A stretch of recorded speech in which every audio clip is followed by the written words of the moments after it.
So you have a new treatment for people with receding gums, and you could fix it without surgery. Absolutely. I wouldn't call it without surgery. It is, in essence, a microsurgery. But it is such a delicate way of doing such an incredible procedure that I was amazed when I first discovered it and then learned how to do it. So how is it normally done when you have receding gums, and how do you do it? Okay, it's normally done in such a way. First of all, let me mention what it is in the first place and why it's needed.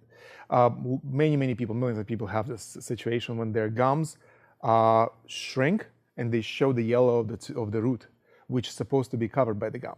Now, it's not just a cosmetic issue. Yes, some people have a high smile and they see it, they don't like it, they want something to be done about it. But it has a very, very serious implications and outcome if nothing is done. What are the symptoms, by the way, when you have The symptoms when you have gum slowly shrinking and then all of a sudden you start seeing black triangles between your teeth. That's when the gum and underlying bone starts shrinking away, and the whole foundation, the tooth or teeth, changes and diminishes.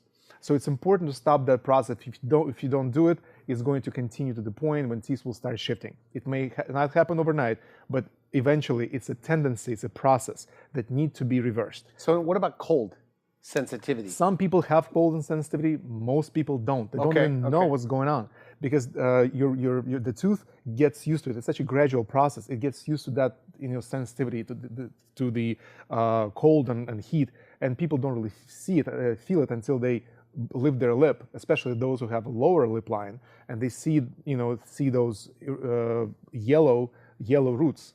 So it's important to bring this back. How it's normally done is they take a graft, you take it from a palate, you bring it to the tooth, and you suture it in.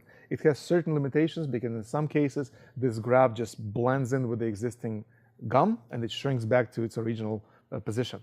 Now, this new procedure that is not new anymore, but what it does, it allows with minimal invasion. You call it pinhole.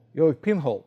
You don't need to take anything from the gum, which the healing of the gum on the palate is painful at times. But all you have to do, you have to separate the gum from the underlying bone and just gently push it up, prop it with membrane, and keep it there for about 2-3 months, after which not only the gum grows to its original level, but also becomes thicker. So it doesn't have tendency to... So are you pulling the gums back down? Exactly. So they've just kind of moved up and you're pulling them down? Exactly. And this is not how, I mean, this is not how it's normally done? No. I mean, they're just like taking gum from the roof of your mouth and patching it on exactly, there. and had very, very big limitations. The success rate was really minimal for these particular So now you just pull it down? You just pull it down. And you prop it with membrane, you keep it in place for a few months, and then this gum just stays there, and it becomes actually more thick. And the tendency of that gum to recede is diminished. How soon do they see results? Immediately. So they walk out with gums lowered? Exactly, with gums lowered. This gum looks a little bit puffy, but after a few months, it's gone. And it's just the same way it used to be before.